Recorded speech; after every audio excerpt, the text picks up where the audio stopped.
ഇഞ്ചോടിഞ്ച് പോരാട്ടത്തിനൊടുവിലായിരുന്നു ഗുരുവായൂർ നിയോജക മണ്ഡലം LDF നിലനിർത്തിയത്. മാറിമറിഞ്ഞു വന്ന വോട്ടിംഗ് ലീഡുകൾക്കൊടുവിൽ 1998 വോട്ടുകൾക്കാണ് സിറ്റിംഗ് MLA CPMലെ NK അക്ബർ വിജയിച്ചത്.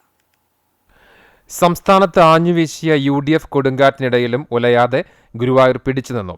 കടുത്ത പോരാട്ടത്തിനൊടുവിലാണ് LDF sitting MLA NK Akbar മണ്ഡലത്തിൽ വീണ്ടും വിജയക്കൊടി പാറിച്ചത്.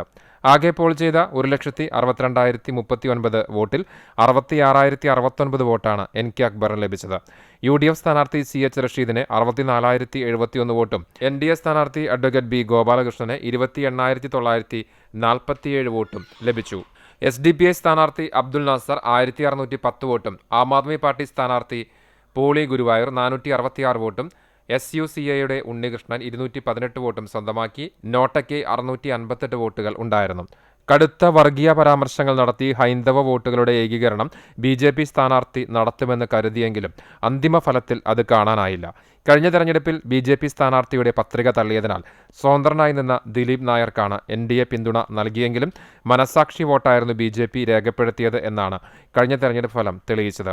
എന്നാൽ 2016 താമര ചിഹ്നത്തിൽ മത്സരിച്ച BJPയുടെ നിവേദിത 25,490 വോട്ടുകൾ നേടിയിരുന്നു.